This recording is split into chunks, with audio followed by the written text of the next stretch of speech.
is Stacy. My name is Ass. My name is Fuck You.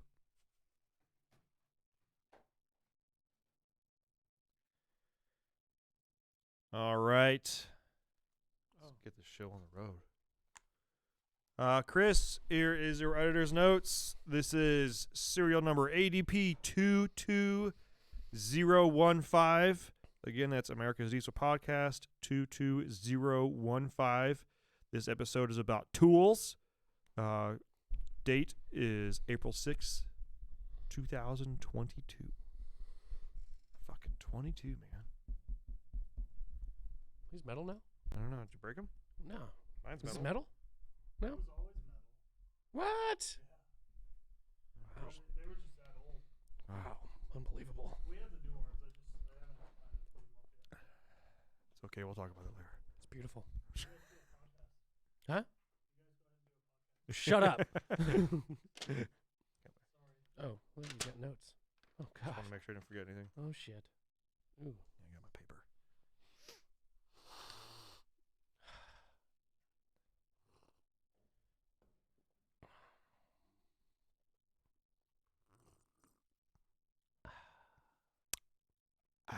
That's the That's good. best barley juice I've had today. That was good. That was a delicious barley Yeah. juice. It sounded like I was drinking it, but I was listening to you drink yours. And then it made me thirsty, so cheers. Go ahead.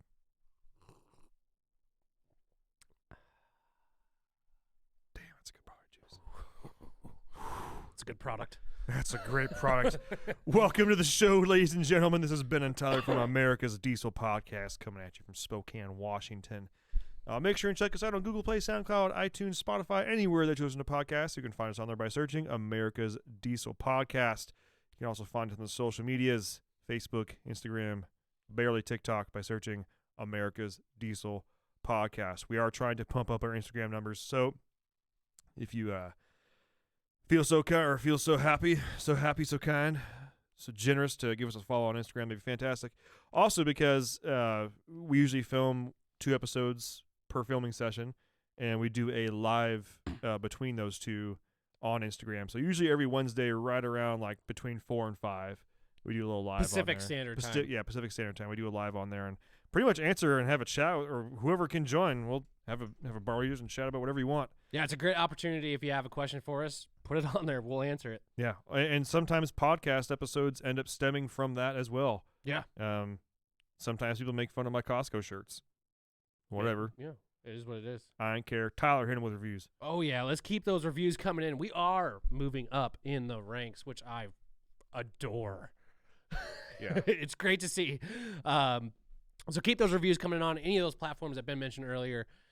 Screenshot your 5-star review and send it to podcast@dieselpowerproducts.com. Make sure to include a picture of your truck or the truck you want and an address that we can send a sticker to. It looks just like our logo back behind us here. Yeah. Bam.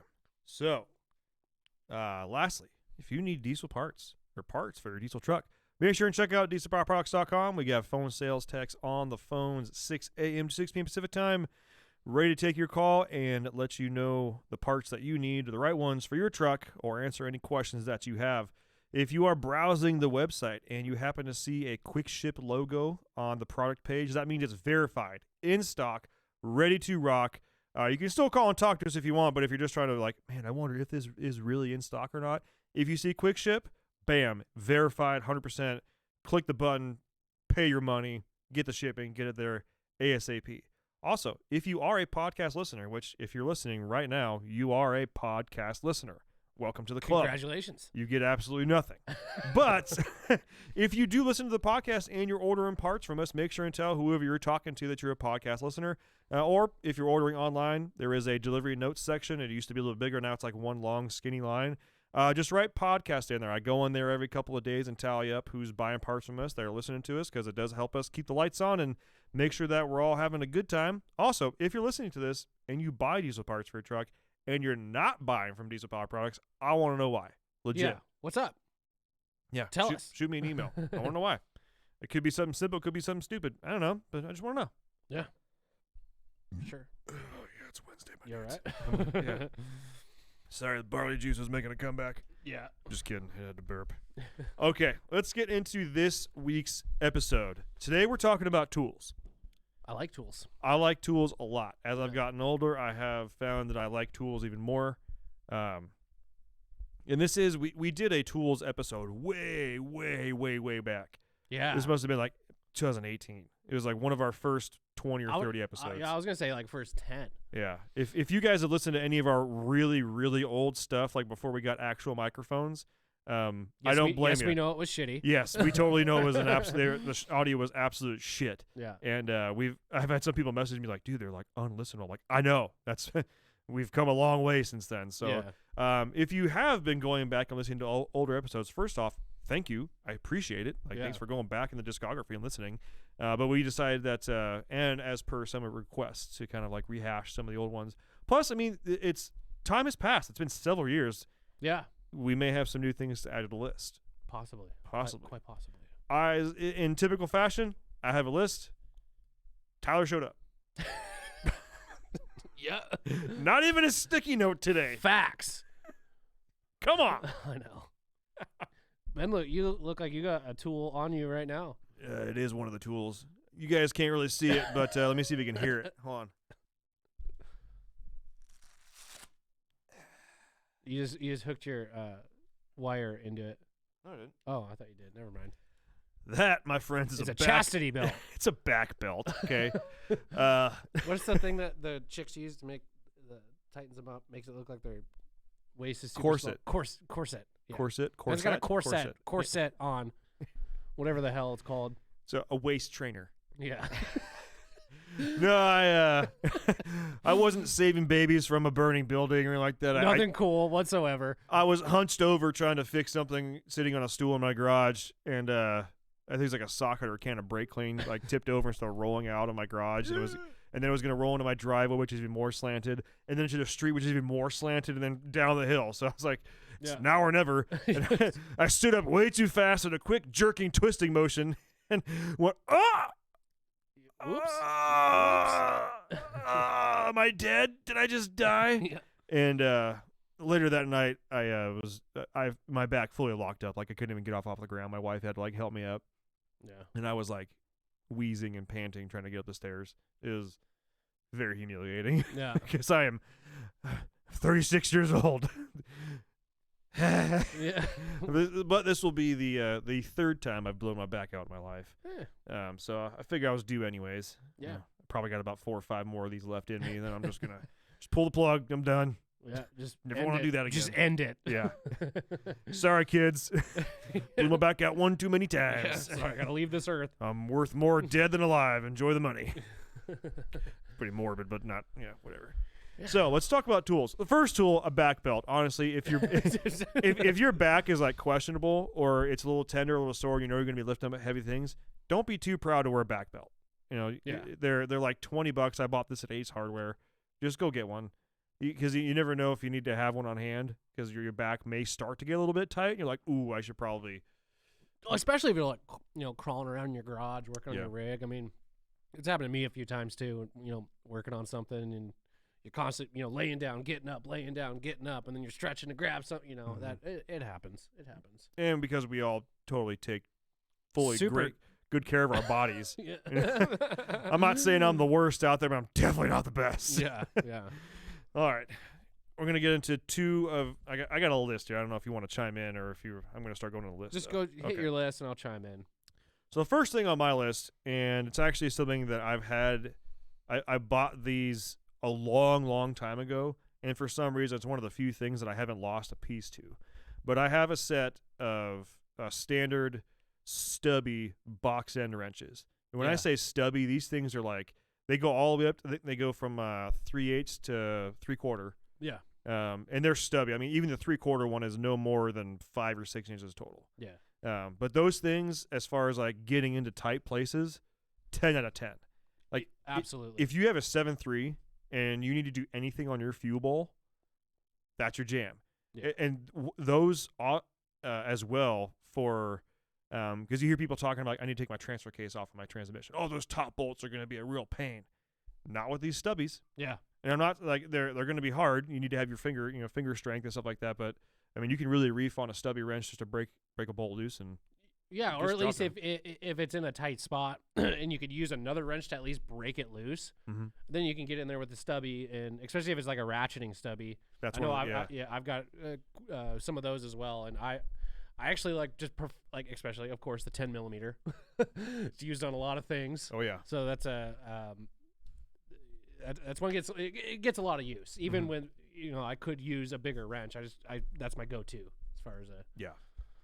The next thing I got on there is and there's the jury's still out of who likes which angle the best. But the one I have, they're a set of 9-inch needle nose pliers that have a 45-degree angle on them. yeah. And they have the spring, so they automatically open. You don't have to open them; you squeeze and they open. Yeah. I bought they're Cornwell. I got them 15 years ago, Yeah. and they still work. They still work great, obviously. But the 45-degree is like just that right amount of degree. You can fit just about anywhere, but if you get around at a certain angle, it kind of works out better. But I use those. That's almost any time I'm doing something, I'm always grabbing those because you need to get a better purchase on something, kind of reach something, do a hose clamp. Or just there. like pick up a dropped bolt. Yeah. Like that's super handy. I've got a set of like needle nose pliers. They're like a foot long, and it's got the end of it is for like a hose, like a small hose. Yeah. Dude, those are so nice because rubber hoses on anything metal over time with heat cycles and that sort of thing, the hoses can get stuck on there, and if you just go and pull on it, you'll probably break that hose off. Yeah.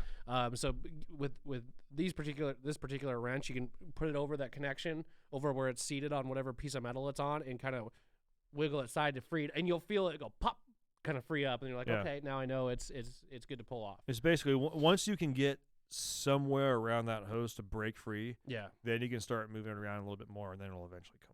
Yeah. Speaking of pliers too, if we're still talking about pliers. 'Cause totally. My absolute favorite pliers, which I somehow lost over, I'm very upset about. It could very well be at my dad's house in his toolbox. I don't know, because he ended up with a few of my tools. I don't know how, but I ended up with a few of his, so it is Works what it out.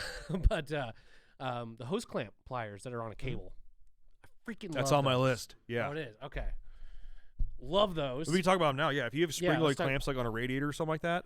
Freaking awesome. Oh man, trying to get Because they can lock and Mhm. hold that clamp. Oh, so if you're just doing like a quick swap or something, which is not, it's nice to do that. Or if you're trying to just loosen something temporarily and then not take it completely off, like it's just super nice to be able to hold it in the open position, and then also getting into spots that are like you can't get pliers on, or if you are, you're getting pliers on there and they keep slipping off. Yeah. This thing is a very small head on it. It has those two forks that grab the pliers. You need what, a 1/4 inch of clearance Yeah. to get it down on there, and then it'll lock it. It basically locks itself on there, which is awesome.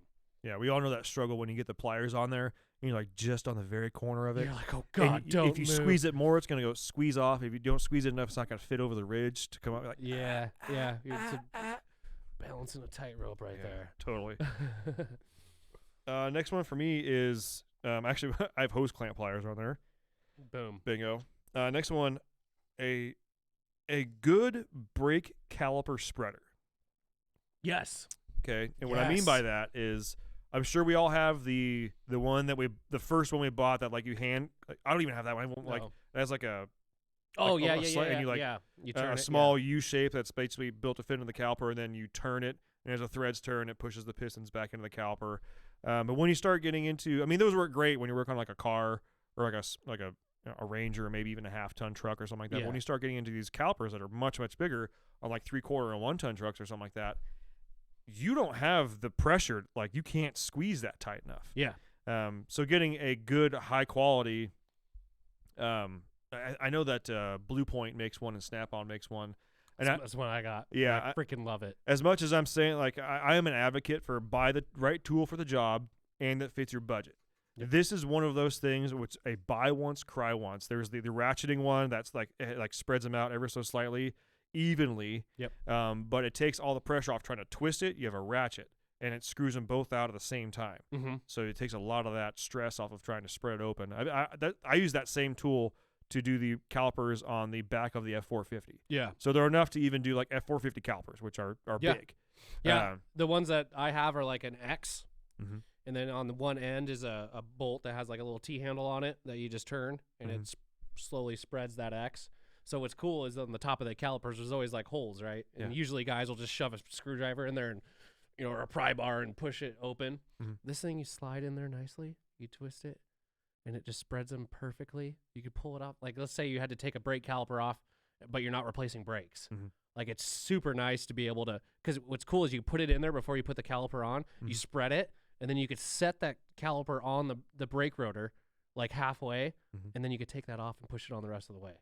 Like, it's life-changing for brakes. Yes. Life-changing for brakes. So that's definitely a buy once, cry once. If you buy like the Snap-on or Blue Point ones, they're probably like 35, 40, maybe 45, $50, something like that. And that's a big wrench just giving that, but it's a the one with the knob you're talking about that actually like goes inside the caliper. The thing I don't like about that is you can't, like, you have to take it off to put the caliper on. Yeah. So that's why I prefer the other one, and I'm sure they're probably very similar in price. They can't be that expensive. No. Next thing here, it kind of goes back to the box end wrenches, but a set of flex head ratcheting wrenches. Yep. Like, I have a set that I bought from Gear Wrench, like when they first came out. Question. Yes. Are you a locking flex head or No. just a wobbly guy? Wobbly, full wobble, Full wobble. full wobble, baby. Full freaking wobble. Yeah. All right. There's been times where the full wobble has kind of pissed me off, where it's like, wow, I wish this thing locked in this position. Like, again, if you're getting into like a tight situation or a tight area, you're like, okay, it needs to stay at this angle for me to get it on there, and then you get it in there, and it's like. I agree. That's the I would say only more downside, times than not, though. I same thing with flex head ratchets. I don't like locking flex head ratchets. Can't stand them. I'm with you for the ratchet. Yeah, because the only reason I'd be using a ratchet what's the best way? But no, back up. I'm not with you on the ratchet. I'm with you on like if it was a locking or a not locking, like just wrench. Right? Are you talking like a ratchet, like an actual like? I don't like locking 3/4 flex inch at ratchet? anything. You don't like locking? Okay. No. So I like locking, like a 3/4 inch ratchet or a 1/2 inch ratchet or a 1/4 inch ratchet. But as far as just like an open end wrench or a box wrench, I like those wobbly. That's me. So the reason, like, to me, if I'm using a flex head that needs to be locked in a certain position, or if I'm using a flex head, I'm using that because I want a little bit of comfort. And what I mean by that is you don't have to be rigid next to it. You can be you can kind of like move around with it. It's less muscle memory. You just kind of get it going because it's going to move a little bit for you. Yeah. And a lot of people say like, well, it's not as strong or something like that. Like, if I had something where I actually need to reef on it that hard, I'm not going to use a flex head. Yeah. I'm going to have like a rigid breaker bar or something like that, and then I'm going to use it. Yeah. But for anything else, a non-locking flex head is where I'm at. Yeah. And also, I freaking love wobbly extensions. Not swivel, not universal, the wobble. It's like 10 to 15 degrees. Yes, I agree with you. The only thing I don't like about those, because usually like the wobble, you're talking like that, it's like a ball socket kind of a thing, right? They're big. So if you're trying to get into a tight space, usually because that ball has to fit. How big is yours? The wobble's built into the end of the extension on mine. It's not something you put onto an extension. Oh, you're talking where they just like cut them to where they're gotcha. Yeah. Because when I think of that, I think of like because I've got like a set of like 10 millimeter through like 17 millimeter wobble sockets. Like sockets. Yes. So I'm talking about those like, are big on the. Yes, I agree. Those are big. Yes. But what I have is those have their place in time. Yeah. Like if you're using like an impact gun and you just need to get something that's like 30 degrees off or something like that, works great. Yeah. But for me, or what I have is a set of extensions that have a wobble on it. So you use a regular socket on so there. It gets where that like 10 you to kind 15 of like degrees. half pull it out. Yeah. And But the ball still detents on it. Yep. Oh, dude, Yes. that's like, to me, that's nothing better than a wobble extension. You could be just slightly off. That little, you'd be amazed how much just that little wobble and then a flex head, and all of a sudden you get a ratchet somewhere. You're like, man, I didn't think I was gonna get a ratchet on that. Yeah, like, you're hell doing yeah, like dude. compound angles, getting into a yeah. And I've even had to the point where it's like I will have wobblies and universals like on a swivel or something like that because you just have to break that one bolt loose. You'll be able to get it by hand later on, but you can't quite get it. Just got So it's like you're halfway across the engine with like 3 extensions and a wobble on there, like That's all I needed, man. Do you know what'd be funny is if like we attempted to like work on a truck from like inside the cab using extensions and wobbles. Extensions only. Yeah, like one person under the truck. And You the other have to person be in the driver's The seat. person turning the wrench has to be in the driver's seat, and it's just sitting there. So there's one guy directing the tool. That'd actually be funny to see if we like replace a turbo or something with like. I would say like you either have to be in the driver's seat or just in the cab. Yeah, somehow. yeah, or like sitting on a chair, like at least like 10 feet away. Sitting on a 5-gallon bucket within 10 feet of the car. Yeah. It's the only person allowed to use the ratchet. Yeah. Everyone else, figure it out. My next one, and this is I bought one of these on a whim. Didn't think I was going to be using it, but honestly, I really wanted a snap-on ratchet, and I thought it was kind of cute. And I thought it would be more of a novelty than anything else, Yeah. and I was just in the mood to spend money.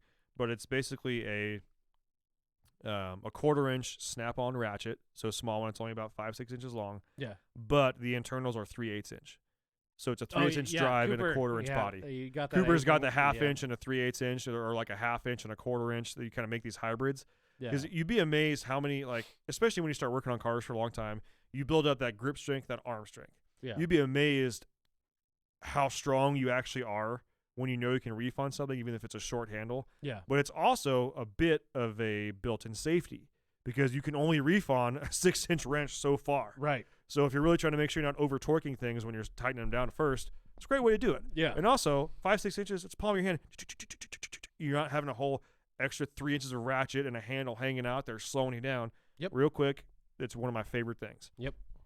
I would highly recommend that if you do buy one of those, because you're probably going to be using it in small spaces, maybe spend a little bit of extra money and get something that's got a really high tooth count, Yeah. because you want to get that thing that's got like the 2 or 3 degree, Right. because Yeah. you're going to be like where each of those clicks, yeah, that's where you're making that move there, as opposed to like I have a super worn out Craftsman wrench that's like it's like, Yeah. but I know I can reef the shit out of that thing and it's not going anywhere. Yeah, there's nothing worse when you're trying to get a bolt loose, but you don't have enough room to even get a click on the ratchet to get Yeah. it's like Well, and you got like 3 extensions on there, and each one of those extensions has a little bit of play. Yep. And you're trying to like get it, you're moving it back, and you can see everything else taking out the slack. Yep. And you get one click, you're like, okay, that's gonna be good. And then you start turning again, everything else retightens up. Like, oh man, Yeah. I got nothing. I'm gonna be here for 3 days. Yeah, I'm taking this off like Yeah. 1/20th turn at a time. Yeah. Oh my god. Yeah. And then of course, Murphy's Law, that bolt is uncharacteristically long. Yeah. For no good reason. Yeah. Like, wow, does this thing ever end? course, Is this yeah. stripped? Okay, this one is a good one, and I think a lot of, in fact, I did every once in a while on the Instagram, the podcast Instagram, I do a Q&A where you just throw Mhm. your questions in there and I'll answer them. But today, one of the guys was talking about, he's like, I'm getting ready to buy a super high mileage 7.3, for low cost, and that's basically what I did with my blue truck. Yeah. And I was like, man, okay, first things first, you've heard me say before, like, go get every single fuel O-ring, oil O-ring, just every one of those kits you can right now to have on hand. Yeah. Like, just like, I'm not saying, and the reason I say that is you want to get that truck basically up and operational and running as best as possible before you start throwing money and power parts at that. With that high mileage stuff, last thing you want to do is like, well, I know it needs a high pressure oil pump. I know it needs injectors. I know it needs all this. And then you do all that stuff, and 300 miles down the road, you just toast a rear end. Yeah. And it's like, if you had just gotten everything, operating and driving and not leaking as much as possible, and give it a shakedown month, Mhm. 6 weeks, or if you're gonna drive it daily for 3 weeks, Yeah. give it the shakedown run. If everything's gonna rear its head, it's gonna do it then. Yeah. Just it's like horror stories, Yeah. But what I'm getting at is diagnostic equipment. Yeah. Whether it be, one of my favorites is an Edge Insight, because it's one of those things that it does a really good job as far as diagnosing things, Mhm. but you can also use it later on as a monitor. If you're trying to get real, because I would say the Edge Insight, especially because for like 7.3 guys, Mhm. you can get pretty in depth with that. Yeah. But it's not necessarily, I would consider it to be, it's like diagnostic light. if you will. Yeah. Like you can't measure voltage of sensors. It won't do any contribution tests. It won't do anything like that. But it can give you data that you can make a lot of headway with. Yeah. The other side of that is if you do plan on having this truck or you do plan on working on all your own stuff, get something like Auto Ingenuity. Yep. Spend the money up front now, because I'm part of a lot of 7.3 forums. I freaking hate when people come on there with a super detailed question and they have no information at all. Yeah. And I get there's new guys out there. I get that. But then when they're like the very first comment, and everybody has those little like those symbols by their names, like, top responder, top Right. commenter, whatever. And like the first 10 people ask you all the same 3 things. Yep. What's your ICP? And what's your IPR? Like, Well, I don't know. I didn't look. I don't know. What is that? And it's like, okay, well, this is what it is. You need to get that and then get back to us. Yeah. Because there's honestly, if someone calls me on the phone, they tell me that they have certain IPRs or certain ICP and IPR measurements at certain scenarios, I'm not trying to say like I'm some freaking genius, but like putting your heads together to make, like I haven't seen the truck, I haven't touched the truck, I haven't heard the truck. All you're doing is giving me data, and I can use my prior knowledge and hopefully help you out. Yeah, that is one thing that I would say with like scan tools like that, like an Auto Ingenuity. That's going to be something that's going to be only as good as the person looking at what you're looking at. Mm-hmm. Whereas like a ratchet or a wrench or something, like you could teach a monkey to use that. Mm-hmm. But it's a great tool if you know what you're looking at. Again, if you're gonna invest some money in something like that, you better do the research on the back end to know what you're looking at. Otherwise, it's going to be completely useless to you. Mm-hmm. I mean, it'll read codes and tell you what the codes are. It ain't going to tell you what's wrong with it, though. No. Because always remember, a code is an indication that there's a problem happening in that area. It doesn't necessarily mean it's that exact part that is causing the issue. It could be something that is involved with that part during the operation of the engine. So you just got to, be careful with that sort of stuff. Like just because you have the scan tool, it's not going to make you a ASE certified tech in 5 minutes. Exactly. You got to know what you're looking at. You can learn, and you can 100% grow you into can, it. Absolutely. Yes. Absolutely. You just got to do the research to know what you're looking at. Then things start making a lot more sense. Mm-hmm. But because when I remember back in the day when we first started selling like Auto Ingenuity stuff, it seemed like we'd get this question all the time, like, well, I got this code, that means this is bad. Like, that's not how it works. No. That's not how it works at all.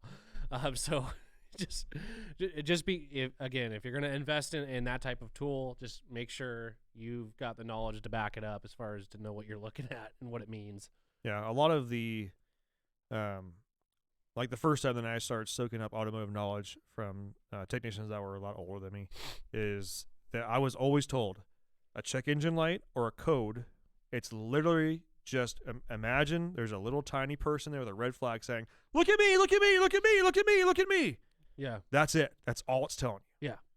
And your best bet is to, find a look at me's and try and trace them back upstream and see where it came from. Yep.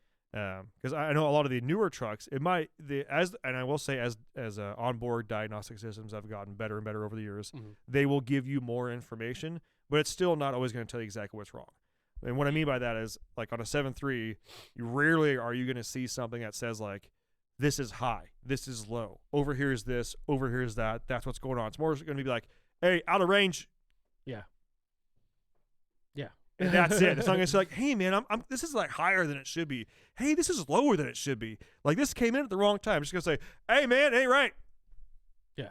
And it's your job to be like, can you tell me what's not right? Yeah. No, I don't know.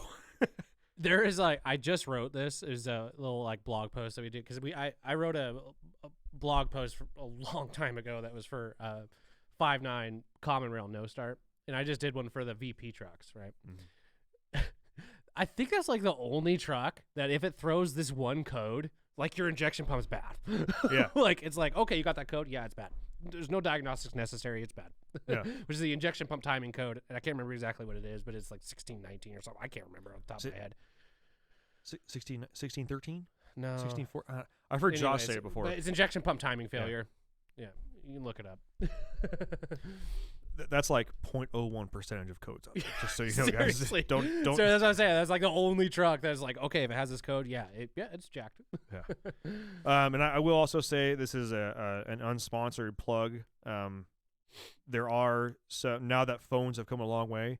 You can get like OBD2 scanners that connect Bluetooth wise to your phone. Yeah, you got one of those. don't you? I have one of those. Like I'll be honest, like I'm all about budgeting. Like I don't have Auto Ingenuity. I've been wanting to get it. The only problem is I don't have a PC. Yeah. That is the stigmata here. You either you have to have a PC for it, and I think they do have a way to run it on your phone.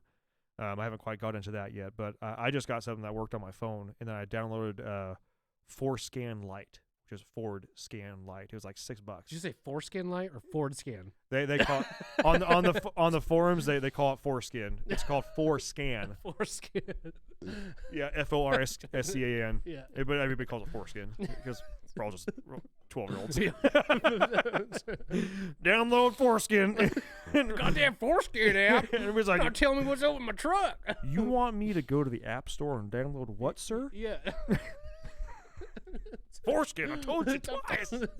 3 times It'd be now. funny if there's actually an app that is called Foreskin, like where someone like accidentally like downloads it. Oh, that would be a bad app. I don't know what it. That's a deep dark hole of the internet. I don't want to go down, man. Okay. You know, well, it's like when remember Recon. Yeah. Like, okay. Oh, So we got goodness. quick to side tangent because this is freaking hilarious. I accidentally did this myself. So It happened to me. it happened to pretty much everybody. I Every think. new guy that starts here, we do it too. So back in the day when we started carrying Recon lighting, which they do headlights, taillights, third brake lights, all sorts of lighting stuff. Auxiliary lighting. Yeah. And I can't remember what I was doing. I had to like look up a part number or something like that, and I'm like, well, Recon, like www.recon.com. Like, Seems hello. plausible. Yeah. Seriously, this Don't do website, do not do it. This website that comes up is like, It's like a gay S&M.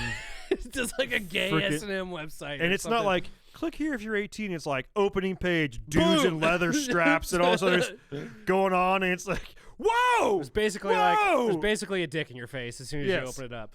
Yeah. But anyways, it's gorecon.com. Recon had to have been pissed when they're like, I know. "What? What do you mean? Recon? It's a what? It's a what kind of site?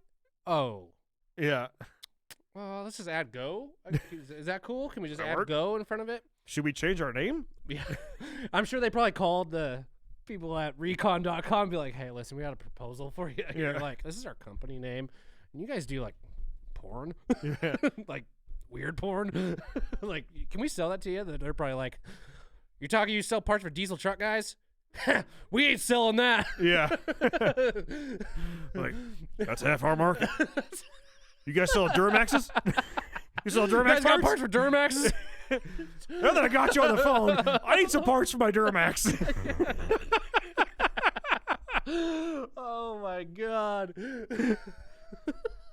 I don't know why we make fun of Duramaxes so much, man, but it's so fun. Yeah. Also, But- when, Oh, go ahead. No, go. when I first started working at Diesel Power Products, me and Tyler's desk shared a wall, like a barrier. partition, if you will. Yes, Yeah. partition. And we didn't have a showroom floor or anything like that. And so if you walked in and you wanted, like, I was going to help you with parts or something, you basically come and sit at my desk with me. Yeah. And someone wanted some Recon lights, and I didn't know this yet. Oh shit. And I literally, with a customer sitting behind me, and I was like, well, I'm not sure. Let me check their website. Recon.com. Boop. Came out. I was like, oh. And the customer was like, oh, God. Oh. Jesus. And like, I look over to Tyler. You're already laughing. Yeah. Jen, because if you look out the doorway, you could see where Jen was sitting, Jennifer, and she's laughing her ass off. She's Yeah. like, you went to Recon. And I was like, Yeah, ah, everybody's done it. Everybody's done Mom. it. That is the funniest thing when like a new person came in and had to check out Recon's website, and it's like because you hear it happening in the background, you're just like, I ain't gonna say shit. Yeah. I'm not gonna say a freaking word. Now, whenever there's a new guy, if they're in like the sales chat or something like that, and someone's like, if it were to come up, and I'd be like, dude, just go to Recon's website, Yeah, Recon.com. and I wouldn't say You don't anything even about say- what it yeah. is or what I would just let him go. Yeah. and just crack my door so I can make sure I can hear them go, "Oh my god!" Okay. Anyways, all Yeah. right. Tangent. Next.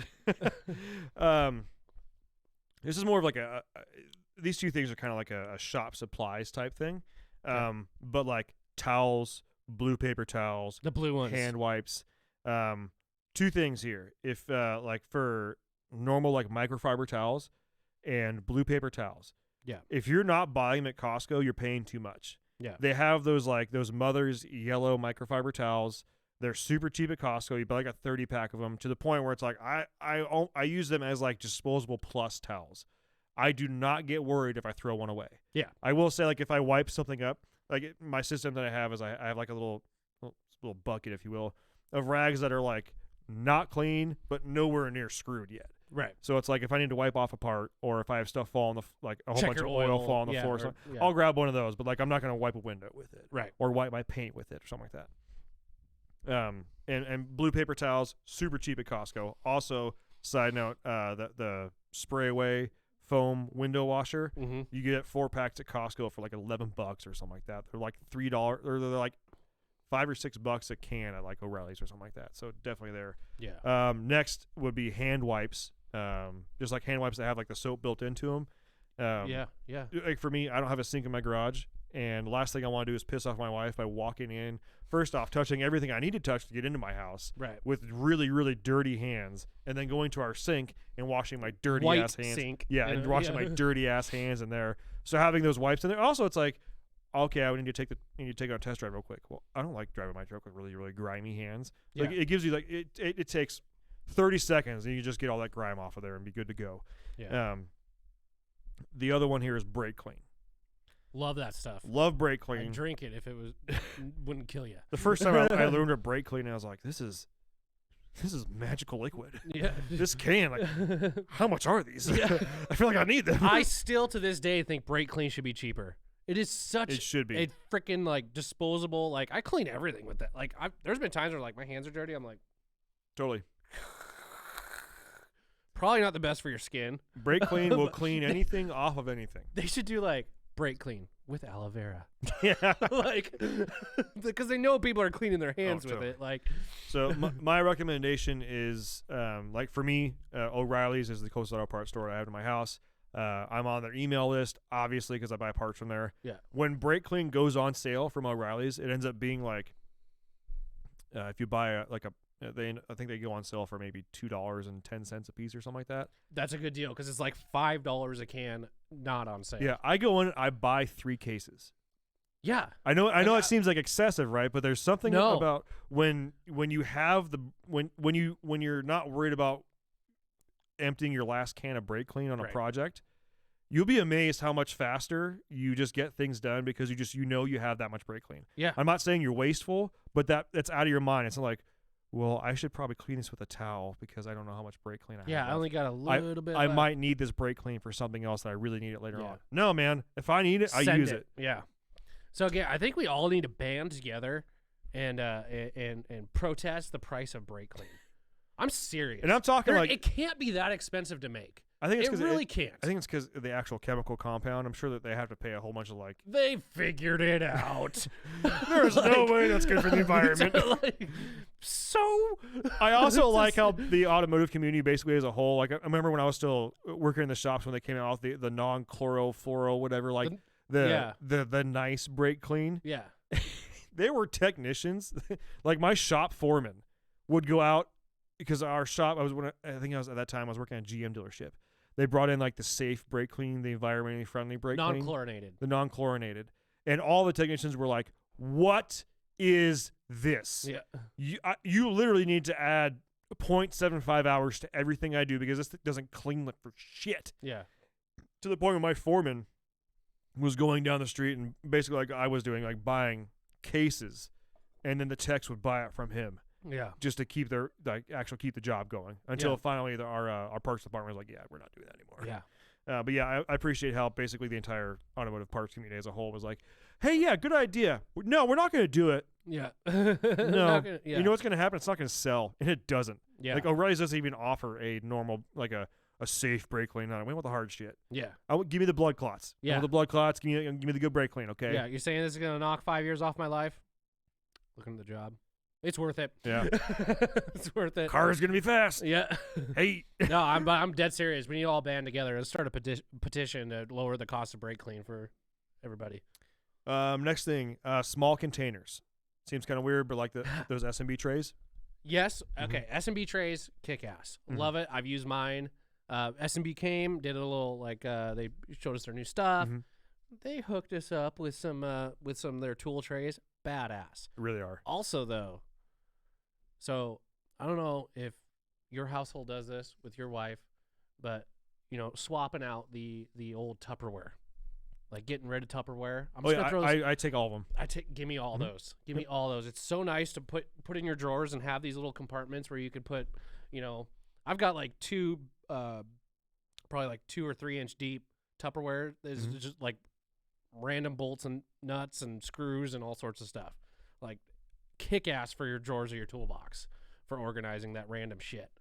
That and like as you're doing a project, like having something to throw those nuts and bolts in when you're taking them off, as opposed to like Yes. putting them on the cowl Yeah. or putting them where your hood latch goes or setting them on the battery. Yeah. Because we've all done that. I know. Yep.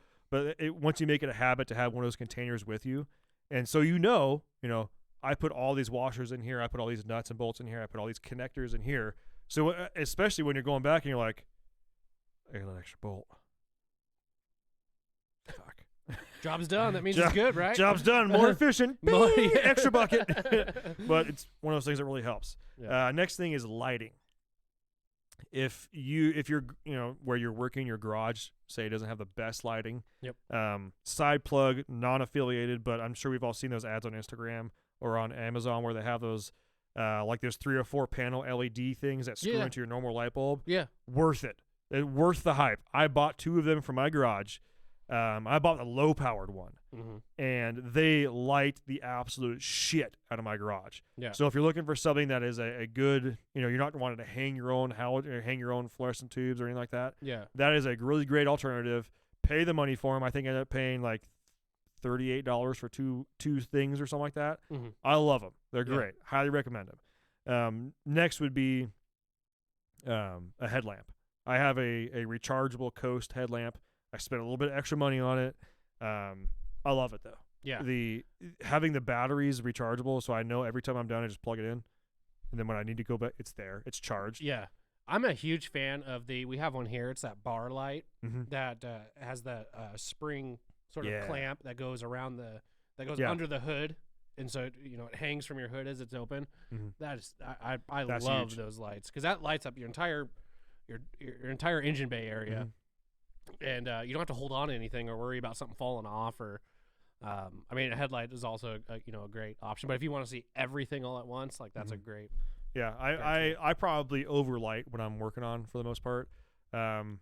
I've gotten the habit of always wearing a headlamp, yeah especially when I pull my excursion out of garage. No matter how much actual lighting I have in there, it's too big. It knocks it all out. well yeah especially when you put your hood up too. Yeah. That makes it It's gone. cast a shadow on your And if engine I need bay. to like work on a wheel or Yeah. a brake or something like that, I'm in the dark already. Yeah. So a headlamp works well for that. I've also got rechargeable work scene lights. Yeah. That Costco. Shout out to Costco, man. yeah Sponsor me, okay? But I got these rechargeable lights from Costco that are great. They're magnetic too, so Mhm. so if I can put them both on my hood facing opposite directions, yeah lights up everything. boom Last one. This is honestly a relatively new piece that I got that really paid for itself in stress the last time I was working with it. all right Body clip pliers. okay And when this episode comes out, I'm actually gonna go home and try and take a video of all the stuff we're talking about. So I'm gonna keep this list, so I can show you guys what I'm talking about. But I got mine at Harbor Freight. They're like $5. Snap-on makes them, and I'm sure a whole bunch of other manufacturers make them. They're probably a hell of a lot better quality, but the ones for $5 have been working well for me so far. yeah But what it is basically, those like those Christmas tree pins, the Mhm. plastic ones. There's always like the door clip or something like that has like not the pliers, but like the screwdriver that fits in there to prime Yeah. up. Yep. Well, this one, imagine instead of a screwdriver and you prying it up, it's 2 flat pieces, and as you squeeze it, it lifts it up. Yeah. So it applies even pressure all around it and lifts up on just the Christmas tree part of it, but it also doesn't lift it up at a super hard angle like you're prying on it. Yeah. So it just lifts it straight up. So you don't have to worry about it. Like what I was working on this last weekend was I had the front bumper off and the front grill off, and there's like this like thick rubber stuff to direct air where it needs to go, and I Yeah. wanted to remove some of it so I could get access to something. And it's like the only way to get some of those pins out is that you got to yank on the rubber. Well, then you break the rubber that goes around the pin, Yep. and if you put the pin back in, it doesn't work anymore. Yep. So having that to kind of pry them off and reuse them. Also, a side note, I would just, as much as I love or hate Amazon, I bought a universal body pin, plastic pin kit. Oh, it just has a bunch of different sizes. Bunch of different them. When it's same with the brake clean. When you don't have to worry about breaking one of those off, like, man, I got to get in there, but like, I really don't want to remove all that stuff because I'm gonna break half of it, and I'm not gonna be able to put it back on. Yeah. I don't give a fuck. I'll break it. Yeah. I got enough pins to replace it. Right. I've also I got enough zip ties to fix anything.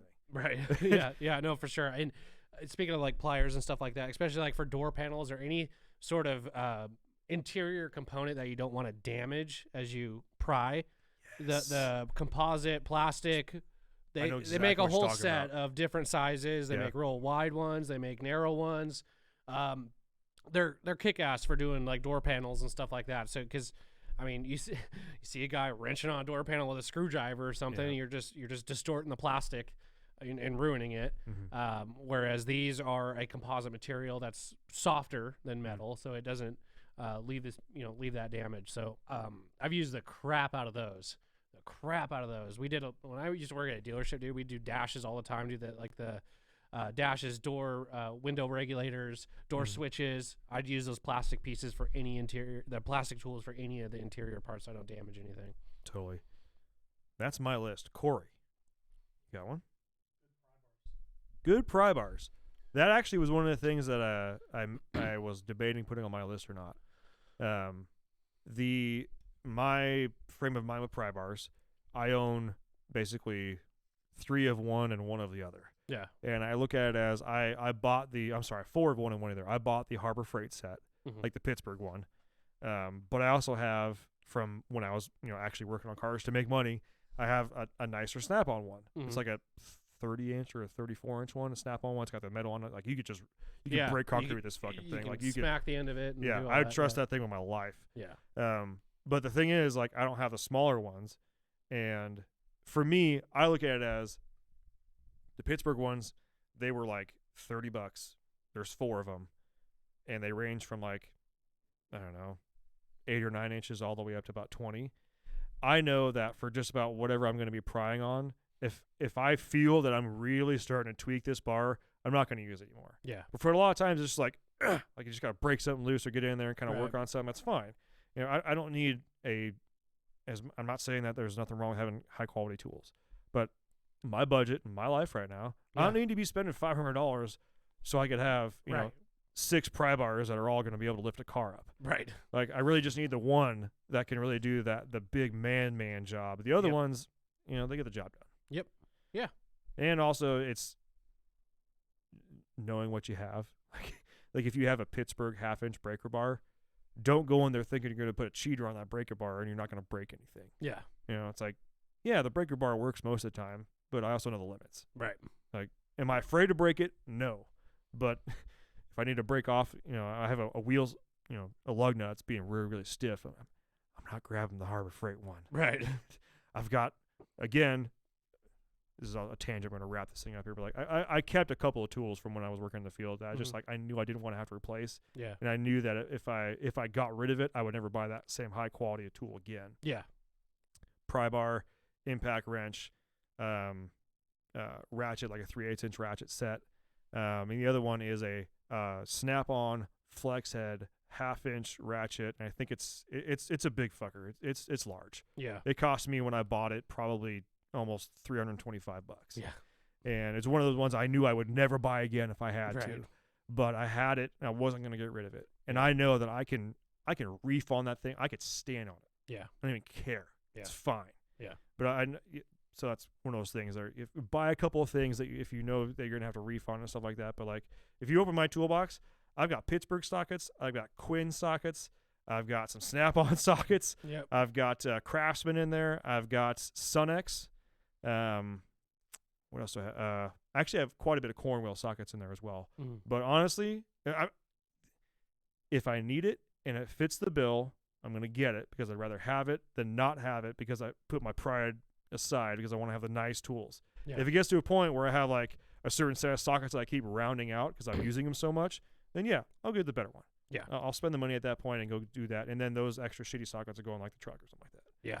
But I'm gonna bring up one last tool, and this Yeah. will close it out. And it's a tool you make at home that I've used many a time, and it's so freaking handy for so many different things. beer bong. No. Damn it. It's a metal coat hanger. You can use it for everything. Running wires, grabbing something. I mean, it's This just should go one of on those forever because things. you brought up a whole different section. Of Magnet making. on a stick, Yeah, mirror on a stick. all those things. But I've got actually two of them. I actually bought from when I had that little Honda. I bought a manual choke cable because the electric choke was disabled on it. I was going to put that on there, right? Mhm. Well, I'm like, I sold the car back to Brian, and I still had the choke cable. And so I pulled it out of the sheath, and it's like this thin, perfect metal and it's got a little handle on the end of it. So if I need to like run wire You can through something, like get a it's pull on it. perfect, right? And Yeah. then, but I also have the metal coat hanger that's been stressed out and then coiled up. It's just handy to have. Yeah. Handy to have in your toolbox. right on And they're free most of the time. most of the time. Well, that's about going to wrap this one up. If you've got a special tool or a certain tool that you got to make sure that the youngins know that they can't live without, let us know in the comment section on YouTube. That is the best place to leave comments and spark a chat so we can all talk about it. That's going to wrap this one up, guys. Thanks for tuning in. See you next week. Bye.